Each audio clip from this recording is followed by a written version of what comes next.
Hello student, welcome back to the channel. So today we started chapter number 6 which is triangle.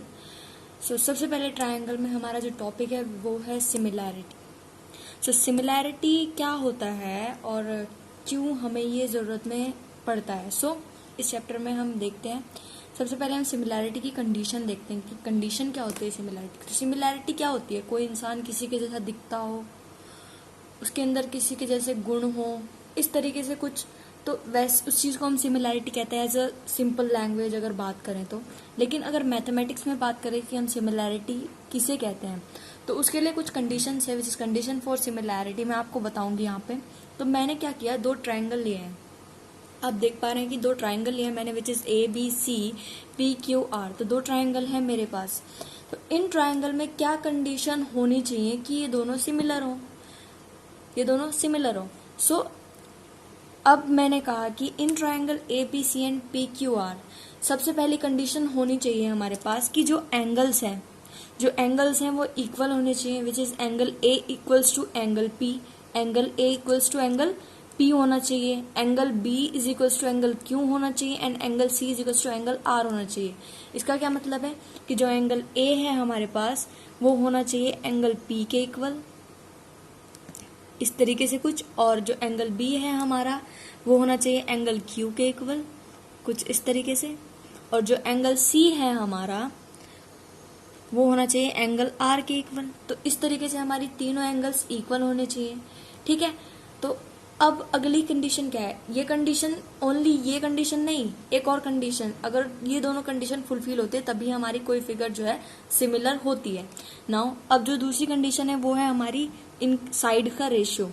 Side का ratio हमारा equal होना चाहिए. मतलब कि side का रेशियो मतलब AB upon PQ which is AB upon PQ upon is equals to BC upon QR, BC upon QR and AC upon PR, AC upon PR. तो इस तरीके से जो ये रेशियो है हमारा ये कुछ हमारा इक्वल होना चाहिए, तीनों इक्वल होने चाहिए. कोई भी वैल्यू मान ली मैंने K, मान लो कांस्टेंट ही आएगा या फिर कुछ भी ये वैल्यू आती है तो वो इक्वल होनी चाहिए हमारी. तो तभी हम किसी भी फिगर को, दो ट्रायंगल को हम क्या कह सकेंगे वो सिमिलर हैं. ठीक है. अब आप कहेंगे कि सर्कल का क्या? अब आप कहेंगे क्या कि सर्कल का क्या? सर्कल तो इस तरीके से होते हैं, इसमें तो कोई साइड नहीं होती, तो इसको कैसे हम सिमिलर कहें? सो सिमिलर की एक अलग डेफिनेशन भी होती है कि जरूरी नहीं है कि उनका साइज सेम हो, जरूरी नहीं है कि उनका साइज सेम हो, शेप जो होती है हमारी वो सेम होनी चाहिए, तब हम उसको सिमिलर कहते हैं. तो सर्कल में हम ये केस देख सकते हैं, ये कंडीशन फुलफिल हो रही है हमारी कि जो हमारी शेप है वो सेम होनी चाहिए, साइज छोटा बड़ा हो सकता है. ठीक है. तो सर्कल तो कुछ भी हो, कैसा भी ड्रॉ करो आप, कितनी भी रेडियस लेके ड्रॉ करो, शेप तो वही है ना. सो इन दोनों को हम क्या कहेंगे? ये हमारी क्या है? सिमिलर फिगर्स हैं. सो इस तरीके से हम सिमिलैरिटी का पता करते हैं. अब इस वाली कंडीशन से जो मैंने आपको बताया, इस वाली कंडीशन पे हम एग्जांपल देखते हैं, आपको और अच्छे से क्लियर होगा कि इस कंडीशन से हम कैसे प्रूव करते हैं कि वो सिमिलर है या फिर नहीं है. चलिए देखते हैं. सो जैसे कि मैंने आपके लिए यहाँ पे एग्जाम्पल लिया है कुछ इस तरीके से. दो क्वाड्रिलेटरल हैं which is ABCD and PQRS. तो दो क्वाड्रिलेटरल मैंने यहाँ पे लिए हैं कुछ इस तरीके से. अब हमें क्या है, हमें कंडीशन फुलफिल करनी है. सबसे पहली कंडीशन क्या है हमारी? हम देखेंगे इन दोनों में. सबसे पहले हमें देखना है कि हमारे एंगल क्या इक्वल है. तो जो एंगल A है हमारा एंगल P के इक्वल है. 85 डिग्री हम देख पा रहे हैं. सो हम लिख देंगे angle A is equals to angle P is equals to 85 degree. ठीक है भाई, पहला एंगल हमारा इक्वल है. अब एंगल B क्या हमारा एंगल Q के इक्वल है? 70 डिग्री. हाँ है. तो एंगल लिख देंगे angle B is equals to angle Q is equals to 70 degree. ठीक है. दूसरा भी इक्वल है. अब तीसरा हमारा एंगल C एंगल R. अब हम ऐसे ही बात करेंगे लाइक जैसे हमने लिखा, हम इसको कैसे लिखेंगे? क्वाड्रिलेटरल ABCD, ये लिखेंगे क्वाड्रिलेटरल PQRS. तो A के साथ A आ रहा है, B के साथ B आना चाहिए, C के साथ C आना चाहिए और D के साथ D आना चाहिए. तो D के साथ हमारा S आना चाहिए. सो जैसे हम लिख रहे हैं ना ABCD इस तरीके से लिखा है एंड PQRS इस तरीके से लिखा, तो हमारा A के साथ P आना चाहिए, B के साथ Q आना चाहिए, C के साथ R आना चाहिए एंड D के साथ हमारा S आना चाहिए। तो इसी तरीके से हम इसको देखेंगे। अब हम क्या करेंगे, एंगल C एंगल R है, दोनों देख पा रहे हैं हम कि 100 डिग्री है। So angle C is equals to angle R is equals to 100 degree. ठीक है, हो गया। अब एंगल लास्ट एंगल बचा है हमारा 105 है और इसके अंदर भी 105 है।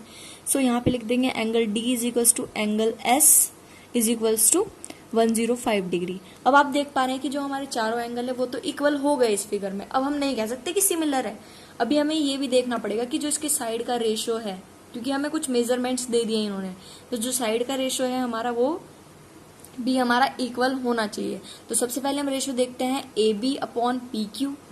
सो रेशियो कैसे लिखेंगे, AB upon PQ is equals to, फिर लिखेंगे BC अपॉन QR, फिर लिखेंगे CD upon RS is equals to AD upon PS। तो इस तरीके से हम लिखेंगे कुछ AB upon PQ, BC upon QR, CD upon RS is equals to AD upon PS। अब हम देखते हैं कि इनका जो रेशियो है क्या वो इक्वल है। सो सबसे पहले हम इसकी बात करते हैं AB की। AB कितना दिया है हमें 1.5 एंड PQ कितना दिया है 3। सो 1.5 अपॉन 3 हो जाएगा ये 1.5 अपॉन 3। ऐसे ही अगले वाले की बात करते हैं, BC कितना है 1.5 और इसकी सारी साइड हमें 3 दे रखी है और इसकी सारी साइड हमें 1.5 दे रखी है। तो इस तरीके से देख लेते हैं। सो ये भी मेरा 1.5 अपॉन 3 हो जाएगा और ये भी 1.5 अपॉन 3 हो जाएगा और ये भी 1.5 अपॉन 3 हो जाएगा। तो आप देख पा रहे हैं कि सबका रेशियो क्या है हमारा सेम है। इसको अगर हम थोड़ा और सॉल्व करके लिखेंगे तो ये हमारा जो रेशियो आएगा सबका वो कितना आएगा 1/2। तो आप देख पा रहे हैं यहाँ से कि जो हमारा रेशियो है वो भी सेम है, एंगल भी सेम है। तो हम कह देंगे कि जो हमारी दो फिगर हैं वो क्या है, सिमिलर है। क्या है, सिमिलर है। तो इस तरीके से हम सिमिलैरिटी प्रूफ करते हैं किसी भी दो फिगर की जो हमें दी गई हो। ठीक है, तो इस तरीके से हम उसकी सिमिलैरिटी का पता लगाते हैं, आप देख सकते हैं। अब हम एक और एग्जाम्पल ले लेते हैं। सो अब इस वाली फिगर में क्या है, हमारे पास दो हमें फिगर दिए हैं। सो ये वाले दिए है, इसमें सारी साइड हमें 2 सेंटीमीटर 2 सेंटीमीटर 2 सेंटीमीटर दिए, इसके अंदर 4 सेंटीमीटर दिए सारी साइड। मान लिया मैंने ये ABCD and this one is PQRS। तो इस तरीके से मैंने मान लिया। अब हम सबसे पहले बात करते हैं इसमें एंगल की बात करते हैं। तो अब आप देख पा रहे हैं कि इसके अंदर तो सारे एंगल जो है 90 डिग्री है, लेकिन इसके अंदर हमारे 90 डिग्री नहीं है। 90 डिग्री तो तभी होते हैं ना हमारे, ये हमारा 90 डिग्री होता है। सो इसके अंदर आप देख पा रहे हैं कि थोड़ी टेढ़ी फिगर है, तो मतलब नहीं है 90 डिग्री एंगल। सो पहला ही जो हमारी कंडीशन थी वो फुलफिल नहीं हुई। तो हम क्या कहेंगे कि नहीं, ये सिमिलर नहीं हो सकते। भले ही चाहे साइड का रेशियो इक्वल हो, लेकिन जो हमारी पहली कंडीशन थी एंगल वाली वो तो नहीं है ना, वो तो फुलफिल नहीं हुई हमारी। तो हम क्या कह देंगे, जो फिगर है हमारी वो क्या है, नॉन सिमिलर। तो इस तरीके से हम पता लगाते हैं सिमिलैरिटी ऑफ फिगर्स का। So thank you so much for watching. Hope आपको वीडियो समझ में आई होगी and subscribe to my channel for more videos. और मैं इस चैप्टर की सारी वीडियोस आपको चैनल पे अपलोड कर दूंगी। आप वहां से एक एक वीडियो देखो, आपको सारे कंसेप्ट क्लियर होते जाएंगे और क्वेश्चंस आपके लिए बहुत ईजी हो जाएंगे। So thank you and subscribe to my channel.